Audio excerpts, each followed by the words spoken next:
If you have struggled to understand the concept of dialectics, you are not alone, and I've got a better explanation for you. So what we want to do today is kind of break down the concepts of dialectics to just try and help people out there who may be doing DBT or come across DBT or the word dialectic, who don't really have a really good grasp of what it is. So let's see if we can help you out with that. So where it kind of starts from for me is this idea of cognitive dissonance. Tell me more. So cognitive dissonance for me is the idea of you're holding two opposing ideas in your head and you can't integrate them.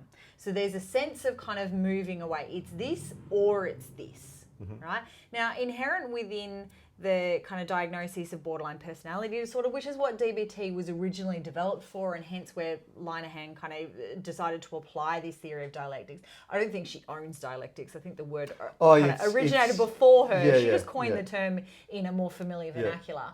Of what we see is many people within BPD particularly, but also other diagnoses, do this thing that I call the pendulum swing. So where they've got kind of two opposing ideas that they can't actually reconcile, because they can't reconcile, they go from this side and then they go from this side, and they do this kind of pendulum swing. So one of the classic examples that I would see within a presentation of a patient with BPD is, I'm overwhelmed by my emotions and I feel everything, and then they get to the point where it's like, it's too much, I can't do it, I can't handle this much emotion, shut it down. And they do a pendulum swing. And then they get to the point they go, I don't feel anything. I'm numb and I'm empty and there's nothing there. I've got to turn my emotions back on. So then they swing over this side. Oh my God, I feel everything and it's too much and I can't handle it. And there's this constant swing back and forth to everything or nothing.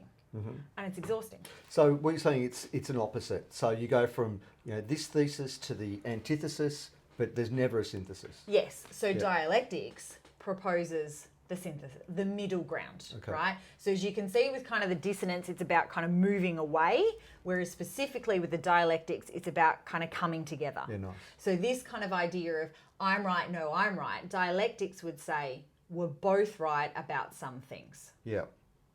So the power in dialectics comes down to the word and. What do you mean? Well, if I say to you kind of, I want to get better, but therapy is too hard. What do you hear? So the but is a dissonance. Yes. Okay. So if I say, if I want to get better, but therapy is too hard. That's negating therapy then. So all it said is therapy is too hard. Yeah. Right? Yeah, so anything before the but's negated. Exactly. Yeah, right. Exactly. Whereas if I say to you, I want to get better and therapy is hard. Okay. What do you hear? Well, then we have a synthesis. Well, yeah, both things are true at the same time. And that's kind of the core essence of dialectics. Both things, even though they may be opposite, are still true at the same time. Most of my patients show up to therapy because they actually want to get better. And it's really hard work, particularly if you're coming to me. Like, I'm a taskmaster when it comes to DBT and diary cards and homework, right? So therapy's hard. It's hard. And so when they're kind of doing that pendulum swing, they're in this constant state of flux. Once we teach them a dialectic, that actually you can hold both at the same time. You don't have to pick one or the other. It can be both. You can want to get better and validate the fact that therapy is hard work. Nice. Right? I like it. And as soon as you are able to hold both, then you've reduced that kind of internal conflict. That dissonance, gone. Because it's not forcing you to choose one or the other. Dialectics is saying both things are true. Got it. Yeah? Yeah, lovely. So I want to get better, but therapy is hard, versus I want to get better and therapy is hard. So if you find yourself in a situation where you're kind of swinging from one position to the other, does that imply that you're probably thinking in a but kind of way? Yep. All right. Yep. And so if you identify that you've had that swing, that's a time to see if you can apply that sort of and position. Yes. Okay. There is an incredible amount of power in the word and, as long as it's applied correctly. Okay. So, if I say I am right and you are wrong, not a dialectic. Not so much. Not a dialectic. Okay. No. Whereas if I can say, I believe that I am right on these three things in our argument, and I can see that you are right about those three things from your point of view, then it's recognizing some things that I have to say are true and correct, and Some things you have to say are true and correct, and we can find the balance between the thing. Okay. So and is not completely a get out of jail free card. Okay. Right? You can't just simply put and in a sentence and make it a dialectic. Okay. And is used by definition as a conjunction to bring two things together, whereas but is used to separate. Yes, and negate. Yes. Yeah? So we've got some examples here of kind of some very common dialectics. Some of these we would see in DBT. Some of these we see just simply in life, right? Acceptance and change is one of the most fundamental dialectics that we would see in DBT, but just in life. You know the Serenity prayer? Yeah, the Alcoholics Anonymous prayer. Do you remember it?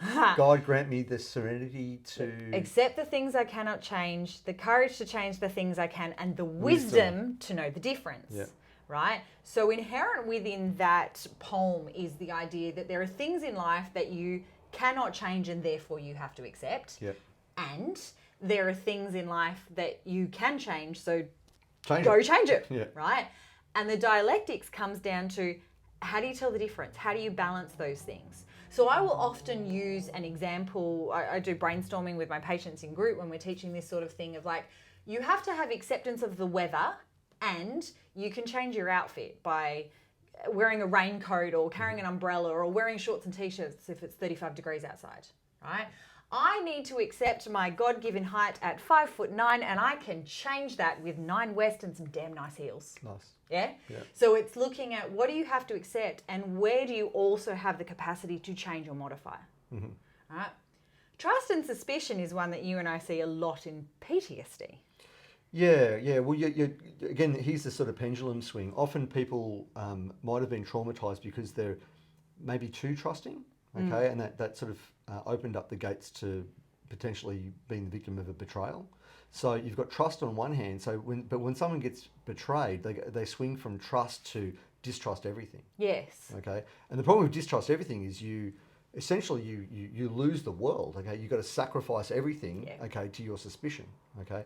And so they'll do that for a while, and that'll sort of feel like it's keeping them safe. If they can't sustain that, then they'll swing back to being too trusting and then vulnerable to. So there is an important middle position that needs to be taken. Yeah. Now let's make it clear. Dialectics does not mean 50-50. It does not mean I trust you 50% and I am suspicious of you 50%, right? Dialectics is around recognizing kind of there are some people in this world who are trustworthy and there are some people in this world who I need to be suspicious of. Whilst also when you're starting a new relationship, I can trust them this much while I'm suspicious that much. And then as I get to know them, kind of those ratios might change a little bit. I am more trusting of you as I get to know you, and I'm still a little bit suspicious because blind trust isn't skillful. It's not healthy. I mean, I think a middle position is something like trust is not a default position. Okay, so it's something like it's important to always have at least some small index of suspicion. Okay, acknowledge that you can be betrayed, so that trust is an act of courage. Okay, and because there is a risk that you might be betrayed, even though it's a small risk, you should always keep your eyes open. Yes. All right. So that's a dialectical position. It's not trust everything, trust no one. It's trust as a courageous act and keep your eyes open. Yes, and trust as much as has been indicated as safe and proven within that relationship. Yeah? So some people you might trust 90% and 10% suspicious, right? I know for my husband, if he says, I'm just ducking down to the shops and it's January, I am suspicious AF, he's going to buy me a birthday present. Yeah, right. Right? Okay. But other times of the year, I don't have that level of suspicion. So there is, even within a dialectic, there's still some variability. Okay. Okay. Nice. Working and resting. I'm still working on this dialectic.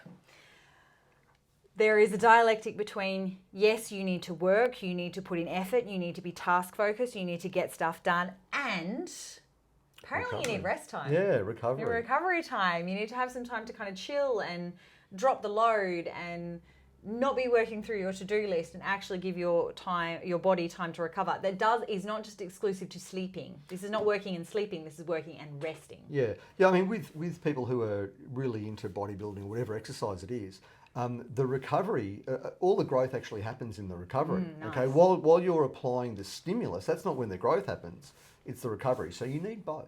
Good. And another one that's a common example that we see within patients, openness and privacy, right? So if I come to you and say, hey, tell me about kind of your worst memory from childhood, you don't have to tell me that. Mm-hmm. You're able to maintain privacy. But if I say to you, how was your weekend? And you go, oh no, I'm not disclosing that. Well, that's going to make it difficult for us to kind of have any form of connection, even if it's just kind of a collegial connection. Yeah. Right? So openness and privacy is another one that I see of sometimes, particularly kind of my patients presenting with BPD, they can be like, oh, I know I've just met you, but let me tell you my entire life story and why I'm completely obsessed with Harry Potter. And the person's like, backing away. Whereas if you're meeting someone for the first time and you're trying to get to know them and they're giving away just nothing, might as well have a conversation with a brick wall. Yeah, I could get more empathy from that. Yeah, it's not a conversation. No. So we are looking at kind of that dialectic between managing each of these. Doesn't have to be 50-50, but as a way of trying to balance out these kind of components in life to reduce that pendulum swing. Nice. Good. Okay. Cut it there because I forgot that I couldn't remember my last slide was. All right. So cut and just do a sum up. Okay, so I hope that has given you a better understanding of what dialectics actually means. Leave us some comments and let us know what you think. If you've been doing some DBT, maybe this has been a concept you've struggled with, and we'll see you next time. Thanks, everyone. Thanks.